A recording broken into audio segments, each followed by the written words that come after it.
right, here we go. It is time for the final stretch. What I'm building right now, of course, is the Servo saver. They do have the 3-ring design of Servo saver included with the Pro kit. It's just a little bit better, also a little bit firmer than the normal plastic one. The servo I'm going to use for right now will be this Savox servo. It's a standard servo, a pretty decent one though, plastic geared, but pretty decent specs. This particular servo uses the 2.6 millimeter screw, which is the silver one.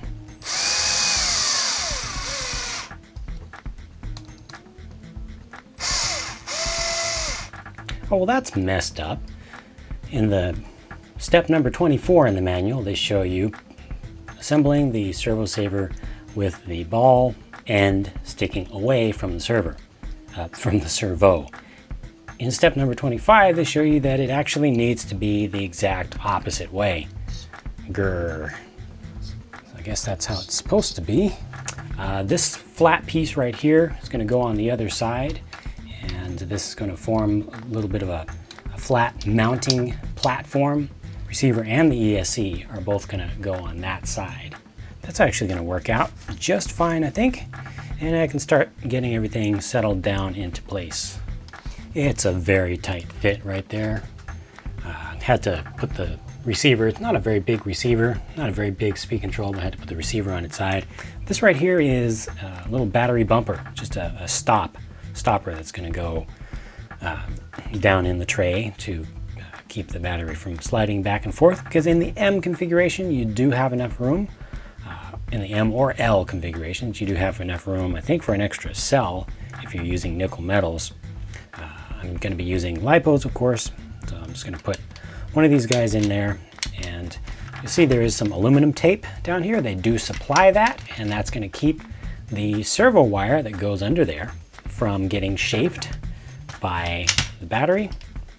And yeah, so just put that bumper at its forwardmost position. I actually need to move the receiver outboard just slightly. I'm just going to move it about a centimeter because I have plenty of room. That's just to leave clearance for the battery hold down over here. I didn't realize it was going to mount up so close. It's going to get attached, secured down by body clips on either side. There's one post right here, there's one post over here. This extra thing that's sticking up at the rear right is actually a transponder mount. Okay, I've been wondering about what they were going to do with the antenna, and that's on the last page, in the last step. There are a couple of different options they give you. One of them attaches to the body post at the rear if you have a long, old school antenna. Since I have a little shorty, they actually give you an option to take out one of these screws holding in this side pod, and you're going to replace it with a long set screw onto which is going to go a little antenna tube holder, and that'll go right there. Make sure you tighten that thing down because it is needed for structural support to keep the front of this mating point for the front and rear chassis halves down nice and secure. Then I can move on to putting on some body posts. Oh, no way. There's like 2 millimeters. 2 millimeters of in and out play right there on that front stub axle. You can move in and out. That needs a ton, it's at least a millimeter of shimming inside of there. That's really bad. There we go. I put a 1 millimeter, turns out 1 millimeter Traxxas shim seems to do the trick properly there. It's a little bit on the snug side, but it's just going to be riding up against the inner race, so I think it's going to be okay. Well, this should come as no surprise. The rear stub axles also need to be shimmed. So for those, I'm not going to push it. I'm going to go with 0.5 millimeter shims per side. That'll still leave a little bit of play in there. Okay, it's better. It's not perfect yet. It does have still a little bit more gap than I would want, but I'm not seeing any really fine shims off camera here, looking through my Boxo shims. Nothing that would fit. Oh, I've got some ridiculously fine ones, but I'd have to build up a bunch of those. So there's movement here, forward to rear. That's just the hub carrier being narrower than the space that it's given on the suspension arm. So that's just one more area of play on this Pro kit. That can also be shimmed up, but for right now, I'm going to go ahead and put this thing together finally. And I'm going to need to do my body pretty soon, because this thing is just about ready to go. Here are the tires.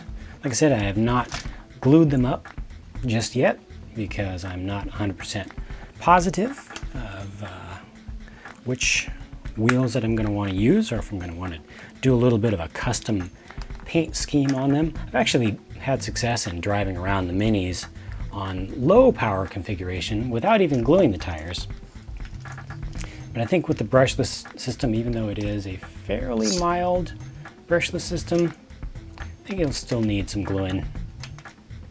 So once I get that taken care of, that'll be a good thing. They do give you these nice shiny blue anodized wheel nuts, aluminum all the way around, to just kind of help finish off the look, you know, to give it a little more shine, a little more sheen, a little more polish. And that's it. The Tamiya M06 Pro kit. Body not included. Had some good points to it. Had some bad points to it, fit and finish wise. I definitely think they could have done a much better job by just either substituting out a few parts, including some extra shims in the kit, some really needed shims in the kit. And yeah, that pretty much would have done it. If they'd given us ball studs for the shocks to mount them up like they want to be, instead of those shoulder bolt things, and then if they had some shims for the outer suspension pins and for the axles, for the stub axles, would have been a very good thing. That's it, all completed. Good to go. Nice low center of gravity, a little bit bouncy with the stock setup. Definitely needs more dampening with these shocks, some thicker oil or something like that. Not the best setup for sure. Looks possibly like it's riding a little bit higher in the front than in the rear. It might actually be set up to run nickel metal hydrides for some reason. Might be expecting a little bit more weight there. Yeah, because as soon as I put a little more weight here, it does settle down a little bit. But all in all, usually fun to build a Tamiya kit.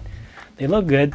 We'll see how this one drives. So stay tuned, of course, for the full-on homage video and page that I'll be putting up at ultimatetamiya.com, beside all of the other homages that I've done to other chassis. Thank you for watching, and yeah, stay tuned for more. Hope to see you guys on the friendly forums and the Tamiya forums at ultimaterc.com. Bye for now.